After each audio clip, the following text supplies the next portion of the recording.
Welcome into Phil's Tax Hacks and Other Retirement Facts with CPA and personal financial specialist Phil Putney. Now let's get rolling with today's show. Hey everybody, welcome to Phil's Tax Hacks and Other Retirement Facts. Thanks for hanging out with Phil and I as we talk investing, finance, and retirement.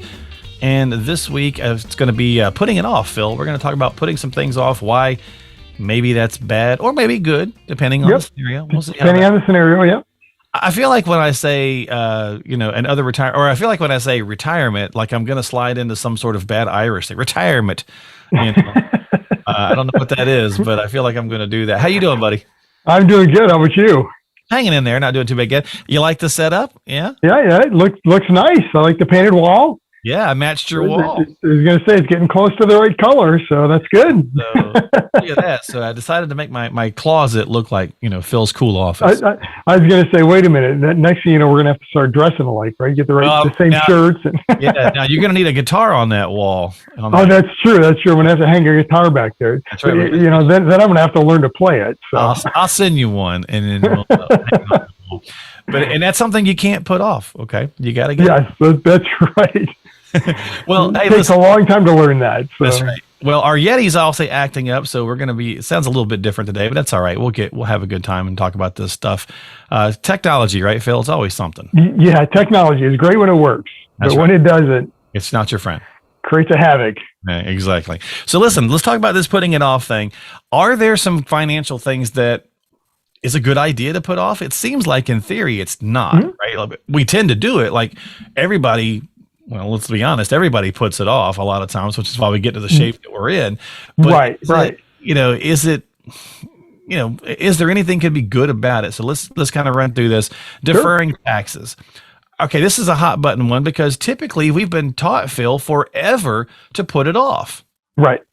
Yeah, I mean that's kind of the general, frame of mind, and put as much as you can in tax deferred, get the deduction today. Right. You're going to be in a lower bracket in retirement. I mean, those are all general concepts and everyone's interpretation of what things would look like, right? Which for some may be the case. It really depends on your current scenario.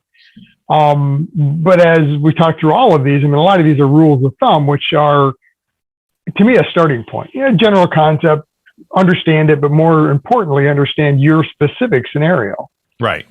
So at certain points in time, if you're in your later portion of your career and you're at like your peak earning years. I met with a client yesterday. They're in a 32% bracket right now.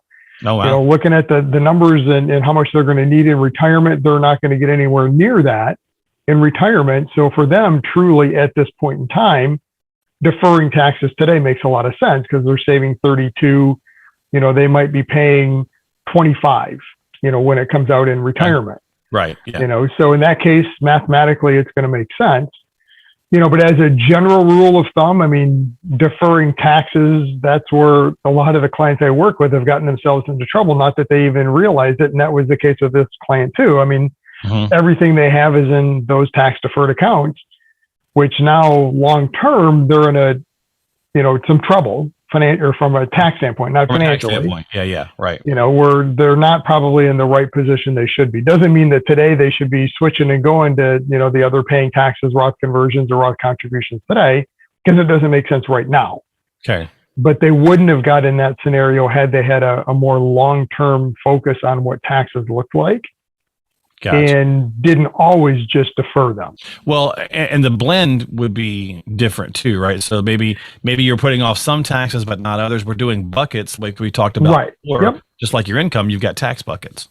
Yeah, no, exactly. So, I mean, it doesn't mean it's all or nothing. When your company has a, 401k, if it has a Roth provision, that doesn't mean that everything has to go either traditional or Roth. I mean, you can split it 50-50, whatever you want to do. Yeah. Okay. So, I mean, ultimately in retirement, the better option is going to be to have a blend, have those buckets of, taxable, tax deferred, tax free, something in each of them. Right. What that blend looks like specifically really depends on your scenario.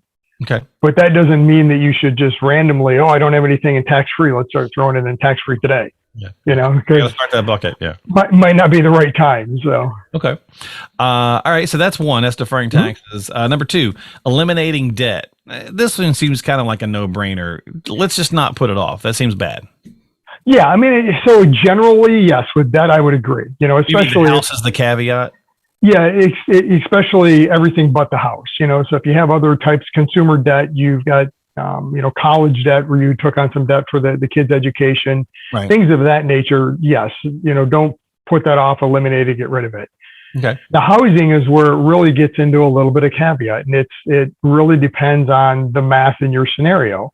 And yeah, I always say the math, that's the head rule, right? The other side of that whole equation is the tummy rule, meaning if that's a goal, if that's what keeps you up at night knowing that I got a mortgage and I just feel better if it's paid off, then let's put that as a priority and pay it off. Yeah, exactly. But mathematically, sometimes it really makes sense to not eliminate that debt. So. Well, and if we're talking most kind of bad debt, though, right? Yes, bad debt, consumer debt. Yeah, that piece of it, absolutely. Don't eliminate it. Don't build it. Number one, Yeah. So well, if credit card debt's growing, you've spent beyond your means, there's a problem, fix that first, and then start paying that debt off. Yeah, fix that first. That's a great point because we've talked about that before. Because when we get to 50 plus, we're making more than likely. Kids are off the payroll, all that kind of stuff. And the temptation is going to be to maybe add some debt to things because you're like, hey, I really want to get X, Y, or Z. So right. So I've always wanted that boat or whatever, and So I mean, it's easy. Phil's got his eye on a new fifth wheel. That kind of thing. Your wife would probably shoot you. So. Yeah. We just went to the camper show in Hershey a couple of weekends ago. Just for fun, we didn't find anything that we liked. So and I had no idea. That's always dangerous. I totally guessed at that, and it wound up being right that you were looking at campers. That's pretty funny. Yeah. Legal documents, legal and estate documents. Putting this off. Now, first of all, it's super easy to do a lot of times. Absolutely. Yeah. That you do not want to put off because there's. The old adage is no better day than today, start it right now because we don't know ultimately when you're going to need them. It's like a lot of other things. I mean, life insurance, Sure. Yeah. When's the best time to buy it? Well, the day before you needed it. Well, unfortunately, none of us know that, Same thing. I mean, straight documents. Straight bust, COVID, whatever. Right. Yeah. There's a lot of uncertainties, and, with this, especially to me, and this is a discussion we have with clients all the time. Now, caveat, I'm not an attorney. Obviously, this isn't legal advice. Talk to your attorney.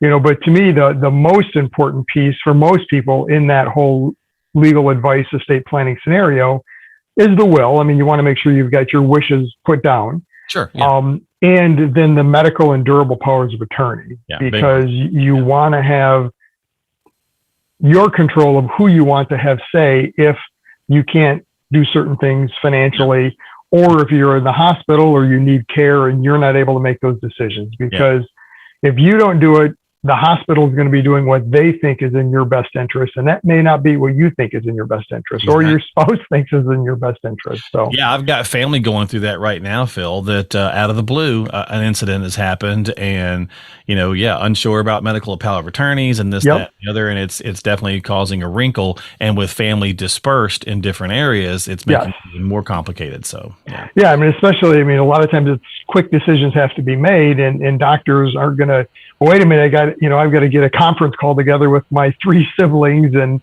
decision has to be made today. If you haven't appointed somebody, then they're going to step in and say, this is what we got to do. We're doing it, right? Which might not be the right decision based on what you ultimately want. But. Yeah, very true. Very true. So again, these things we're talking about are, putting these things off. Most of the time, I don't think it's just like anything we do as humans. It's probably not the best idea to really ever put anything off because it just leads to that bad habit of continuing to put it off even more, right? Yep. I've got this corner of my yard that I've been putting off forever and a day. And we finally, when I was on vacation a couple of weeks ago, decided to put up this thing. I'm going to put some creeping vines to grow so I can kind of cover up this eyesore. But, it's like I'm still in a way kind of putting it off because instead of dealing with the eyesore, I'm kind of hiding it, so. Yeah, generally it doesn't get better. It just gets worse. And you have less and less time now to deal with that. Exactly. So. Yeah. All right. So let's go on to number 4 here, Phil. Delaying the start of the Social Security. This is one of those ones where, it's probably not a bad idea to put it off. Now, you want to make sure you're talking with your advisor and making sure that it's the right strategy for you, but there's some pretty good benefits to doing it, and delaying it. Yeah. And to me, it's back to having that plan, right? What is your scenario, your plan for it? delaying making that decision and understanding the plan, probably not a good idea. Right. Have that figured out up front. But yeah, the actual delaying of Social Security, well, sure. I mean, that a lot of times is the right strategy. There's a good tangible value. Yes, I mean, as long as you understand pros and cons, you've run through that break even with your advisor, you know how that fits into your plan. If you're going to retire now and delay Social Security, how are you going to fill the gap, right? Where are you going to spend money from to give you the income you need while you wait? Right. So as long as you have all that understood and it works, then yeah, delaying Social Security absolutely a lot of times makes sense. So. Yeah, you got that, we can beat that horse. We always do anyway, so we won't go down that route. But people just are like, well, I'm going to turn it on for the sake of turning it on. But there can be a lot of value to possibly putting it off. So this is one where, again, it could maybe be a bit more of an upside. But you want to run the numbers because if you don't have longevity or if you're poor in health and things like that, then it maybe makes more sense to turn it on early. Right. Or you just flat out need the money. Then it just right. makes sense. There's a lot of factors that goes into that decision, as most finational decisions are. So, I say should be. Let's put it that way, because unfortunately sometimes there's a lot of factors that play into it, but they're not all looked at. So, well, it's so funny that there's so many everybody's turning to podcasts, and we do. There's radio shows and so on and so forth with financial stuff.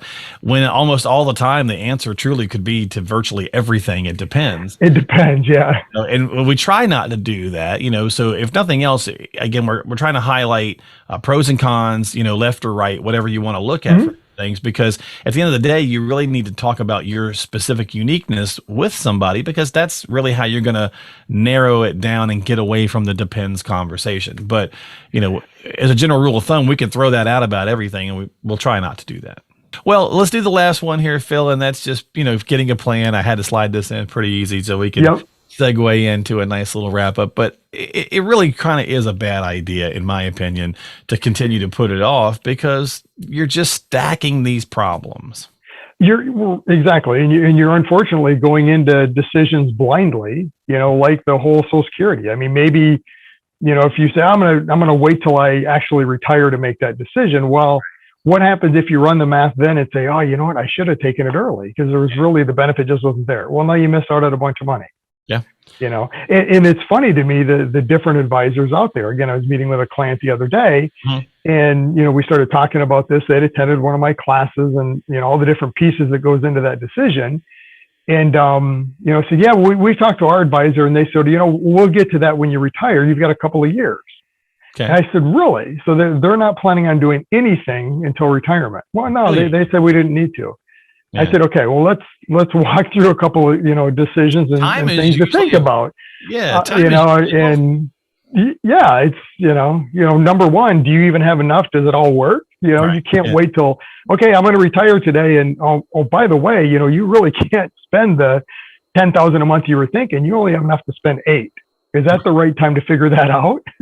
Exactly. Yeah. Yeah. So putting it off, I mean, again, with a financial plan or getting something put together, it just compounds the stuff. And at the end of the day, life is getting so much more complicated. And it's like any project, like, you could go back to the yard thing, or any project you want to attach to your life. We almost 99.9% of the time, once we complete a project we've been a little bit on, we almost always go, man, that looks good. Or whatever, or man, that feels good. I feel better, right? Yes, so we almost inevitably feel better about getting it done. So get it done, especially when we're talking about your forever money. The rest of your life money, my brother, we've talked about him before on the show. He's 63. He's on a contract job. His contract job will be ending next December.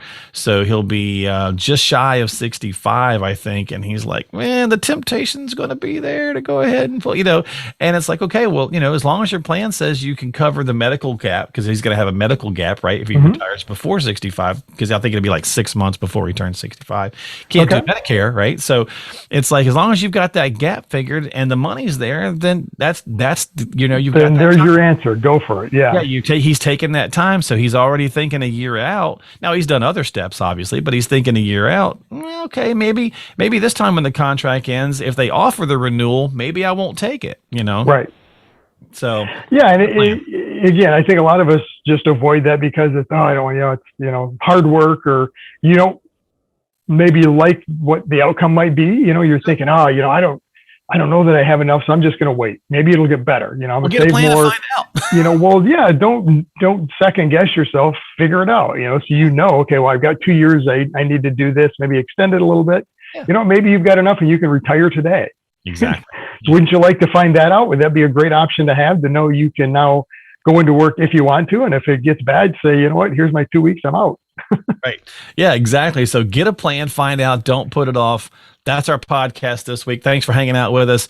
If you got questions and need some help, reach out to Phil. The number's on the screen. Of course, if you're not watching it, I'll give it to you here on the audio side. It's 248-888-7530 if you need some help. 248-888-7530, or stop by the website philstaxhacks.com.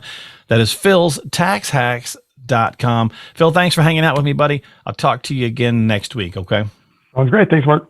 We'll catch you a little bit later on Phil's Tax Hacks and other retirement facts. Don't forget to subscribe to us on Apple, Google, Spotify, iHeart, Stitcher. Find it all at philstaxhacks.com. We'll see you next time. Investment advisory services offered through AFS Wealth Management. The content of this program is provided for informational purposes only and is not a solicitation or recommendation of any investment strategy. Investments and or investment strategies involve risk, including the possible loss of principal. There is no assurance that any investment strategy will achieve its objectives.